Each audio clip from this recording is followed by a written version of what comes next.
All right, y'all, let's take a look at this angry young lady right now. She's trying to make some purchases inside of a grocery store.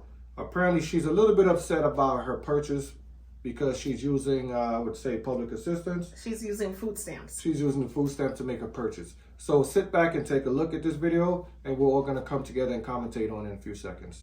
So the state of Texas is banning the purchase of chips, soda, junk food, basically with EBT. Mind you, the price for single ingredients for one meal will run you anywhere from $60 to $80. 60 is being generous. All right, so let's address the first issue at hand, right? Which is the young lady said that they're banning, in the state of Texas, they're going to be banning junk food if you are using EBT, aka food stamps. Now, here's the thing. If you're getting money from the government, you're getting help to buy food. Who are you to even, it's not like you work for it, right? You see where I'm going with this. So how bold are you to make a statement that they're going to be banning junk food? First of all, why would you even want junk food? And personally speaking, I feel like people in our community, especially, not to mention the kids, they're introduced to too much junk food at a young age. Just the other day, it's so funny, right? I looked out the window and this kid, he got out of school, obviously, right? So we're talking about maybe like 2 something in the afternoon. And he looks about maybe 13, 14. And of course, it's just so typical to see the kid with the book bag, just eating the chips, just going like it's, it's just kind of crazy. Right, we've all been there. And we've all been there. Yes, don't get me wrong. I love chips or whatever. But at some point in time, right, you have to take a step back and reanalyze and say, okay, all of these saturated fats is not good for the arteries. It's just not good for your overall health. Make the change not like to Michael mention Jackson all of said. that. Right, make a change like in the words of Michael, right? God rest his soul. Not to mention all of the sodium. The sodium alone causes not only hypertension, but it causes cardiovascular disease as well. Oh, yeah. So you shouldn't be mad about the fact that you're trying to get Americans, because that's where the food stamps are allocated, right? Nationwide throughout America. Okay. So they're trying to get America on a healthy track. Right. We got to take into retrospect, right? Let's take it there. When it comes down to a medical standpoint, too many of our people are sick. We're sick because of what we put in our bodies. Correct. And at some point, we have to take accountability and say, something, we need to start eating better. You know what I'm saying? So I totally disagree with her statement as far as they're telling us what to eat, and we're not allowed to buy junk. Do you not hear the word junk? When you hear the word junk, right? Without being judgmental. Yeah. When you hear the word junk is like, for instance, if materialistically speaking, if this is not working, this now becomes a piece of junk. Why would you want to put junk into your body? Yeah. So that hopefully she has a different change of mind after she sees her own video, and we're not with you on this one. I'm sorry. The price for single ingredients for one meal will run you anywhere from $60 to $80. 60 is being generous. So I don't see, one, why that was any of their business, and two, why would they do such a thing when inflation is at an all-time high right now? She went from junk to the fact that the price of a meal, and then she's talking about she doesn't understand why they're in her business. But anyway, let's talk about the fact that she mentioned that to prepare a meal is anywhere between $60 and $80. What kind of meal is that? What? What do you feed her? I cook all the time. All right? A lot of you recognize me. But never, ever, ever, ever, unless I'm buying lobster tails by the pack, and they're the big size lobster tails. Oh, yeah. Or king crab legs. Okay? Am I paying $60 or more for any meal? If you're making a typical meal, and it's 5 of us, right? And sometimes we cook for more people. You're not paying $60 for any meal. That's bullshit. That's a little bit exaggerated. That's exaggerated. Here's the thing. let's say, okay, a typical household, right? You're eating, give or take, steak and potatoes, right? You get the steaks or whatever, they're about $20-something from Walmart for about $2, depending on the size and the thickness. Right. A bag of potatoes. Right. You get, what's the other thing? If you buy, not to mention, if you buy the protein or the meat in the family pack, you're saving. Most people, they shop at Walmart. They shop at stores that's convenient for their pockets, right? Yeah. You're making, let's say, give or take, mashed potatoes, a big old 5-10 pound bag. You're spending about $5-6. If you want to add the extras, now, you know, even if you add the extras, let's say the butter, the cheese, and everything else, it's still not going to run you, and not to mention a side of veg or veggies, it's not going to run you $60. Once again, exaggerated claims. Yeah. Woo! And two, why would they do such a thing when inflation is at an all-time high right now? I know you heard what she just stated. Inflation is at an all-time high. Once again, totally in disagreement. Inflation back in 2024 was at 2.9%, according to the CPI Consumer Price Index. Inflation in the current year that we're in, which is 2025, is only at 3.0. Now, let's take it back some years when our grandparents were born. In 1920, the CPI index, or should I say the inflation rate, was at 23.7%. She would have had a myocardial infarction on the spot. 23.7% in 1920, and you're complaining about the inflation rate at 2025 at 3%. Listen, I always say this, right? And I tell my kids the same thing. If you are going to make any type of statements or claims, do your due diligence first. Yeah, pretty much. Do your research. I don't care if you're taking it to social media or you're giving, like, let's say, a presentation at school. Or even if you're talking amongst yourselves to your friends and your peers. Yeah. Know a little bit always about have what you're some about. type of statistic or something to support your claim. If you don't have any type of information to support your claim, then you should just zip it.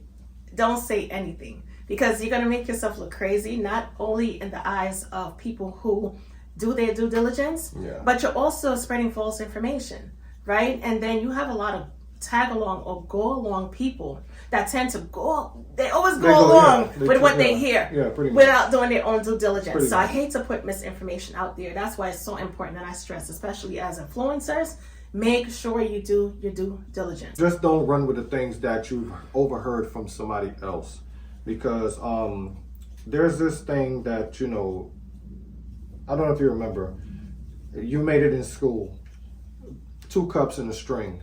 Telephone, right? And even as that, like, we used to have to stand in a line, and a message was passed to the first person, and the message would be trickling through all the way down to the last person. By the time it got to that last person, that message done changed before it even got down there. With that being said, it goes back to what I was saying. Right, exactly. Just find the proof into what you're trying to talk about, so you don't sound like a total idiot. And what about those people who don't have access to a home that can, you know, cook and stuff like that? Like, it just don't make sense to me, but hey, I guess we just gotta let them do what they do. And her total was $67.30. Yeah. Right? $67.30. That's a but lot. She didn't show us what she bought. She didn't show us what she bought. Right? She made a lot of strong statements. A lot of strong arguments and claims, but where's the proof of up. the shopping cart? Right. So anyway. What did you buy? We're just going to be like, okay, sis. But anyway, we're going to go to the comment section to see what some other people had to say. And for the first comment, someone says, Texan. Okay, obviously that person is from Texas as well, right? Because a lot of times they like to throw out there, well, this is a different city and state. Well, anyway, we have a former Texan who says, and family of 4, we don't get food stamps, and I cook almost every night, and I spend like $120 a week on groceries. Exactly. So like 6 meals cost me $120. I don't know what you're buying for a $60 meal. I don't know what you're buying for $60 a meal. Exactly. Exactly. Like, What are you talking about, sis? Like, that's not making any sense. Someone else told her that she needs to stop spending money on hair, nails, and makeup. Whoa. And eyelashes, and you can buy groceries. Yeah. Exactly, especially if you're going to be getting government assistance. It's not kind of, it's not adding up. You're saying that you're broke in one aspect, but you still have the money to allocate to yourself and make yourself look glamorous. Mm-hmm. So which one is it? Are you broke, or are you just like, are you lying? Which one is it? Somebody else said, let's see, EBT should be for beans and rice. I gotta struggle on my dime, so should you. You get what that person is basically trying to say, right? A person who's on EBT should not be picky, because this person is obviously using cash to purchase their foods. Mm-hmm. So it's like, how dare you and have the audacity to sit there and complain? Right, pretty much. As a Mexican mom who makes every meal, this is not true. Obviously it's not, because some people know how to cut costs and some people just know how to, I guess, make it happen. Right. It's cheaper to make things to buy pre-packaged, right? It's cheaper to make things than buy pre-packaged junk. Pretty much, right? The fight over soda and junk food is wild. And this mom is 100% right once again. Absolutely. It's like, when it comes to the prepackaged stuff, right, and the junk foods, they're a little bit more pricier than because I always used to hear back in the day, when we were coming up, right, to a certain extent, my mom, she became vegan, right, mm-hmm. But we were like, us as kids, we were like half and half and stuff like that. And it's just crazy to me, because every time my mother would try to like mention veganism or whatever to her friends, or vegetarianism, they would always say that the price of veggies is much more than eating meat. And that is so untrue. Mm-hmm. You could get like vegetables for like back then, like $4 for $1. Yeah, everything was like $4 for $1. Yeah. You know what I'm saying? Pretty much. A couple cents for broccoli and so on and so forth. Whereas a pack of oxtails, even though it was only predominant in certain cultures and communities, I'm going to say that more so in the Caribbean community, absolutely, right, and somewhat in the Southern community as well. It was still, even though it wasn't that much scarcity, it was still very expensive, according to the dollar that was made back then. Versus this current time, it's because not everybody's on the bandwagon, right? Mm-hmm. So it's extremely expensive at this current time. Mm-hmm. So meat has always been more than veggies and grains and stuff like that. Not to mention, she mentioned junk food. A bag of chips is almost $10. Oh, God gracious. So, not to mention those sugary cereals. How much more are they going to charge for these boxes? Oh, you know what I'm saying? Ridiculous. So I'm not going to sit here and try to be perfect. We indulge in a little junk ourselves, especially when it comes to like cereals, right? Yeah. But do we overindulge in junk food? No, not at all. Right. Okay, because at some point your bodily functions need a chance to clear out. It's, clean out and clear out and get a little relaxation period. But nevertheless, that's just our take on this entirety or this situation. Really briefly, I remember back in the days when food stamps was issued, right? Because when we used to go to the corner store and stuff. Yeah. Because we grew up in New York. And they would have, and I know you've seen it before too, they would have the book with the food stamps where you tear it out. Yeah. And it looked like dollars, but it was in color, right? Colorful dollars, so to speak. Yeah. Kind of almost looked like international money. Yeah. And back then people were selling their food stamps. Yes. They were selling their food stamps for actual cash. Whereas now they issue a card. Mm-hmm. But still, people still find a way to get over. A hustle's a hustle. Right. Instead of distributing the actual the food stamps, they would allow somebody to hold their card. So they actually allow somebody to hold their card. And the agreement might be, for instance, they're going to give, I forgot what the conversion rate was back then, because they used to confront everybody. They even confronted me. They were like, dude, and I was like, I was like really young at the time. I was like maybe like 14. I was maybe like 14, because my mom, she didn't let us out the house. And when we did start going to the store, it was like 14, 15. And my brother and myself, we had to travel together. And mommy was definitely looking out the window to make sure Yes. to and from. Yes. She didn't allow us out anywhere by ourselves.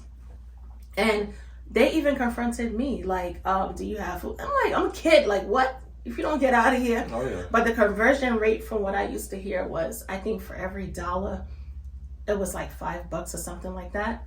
So basically, you would give the person $5 in food stamps, and they would turn around and give you like $4. they would give you $1 Oh, $1 in cash. Yeah. Oh. So the person with the food stamps, because they were trying to say like the food stamps had not much value because you can't spend it on materialistic things, right. only food. Right. So you get less cash in exchange for more food stamps, if you get what I'm saying. Right. So I used to watch the transaction happen. Yeah, I mean, back I then, used to see it in Brooklyn all the time. they only used to take, let's say, $1 off, or maybe 50 cents, maybe 25 cents. They might take off of the dollar. Depends on what it is. But they definitely was a strong hustle in regards to that. Never a complaint, because everybody knew exactly how to survive and how to cut costs. How to get it done at that time.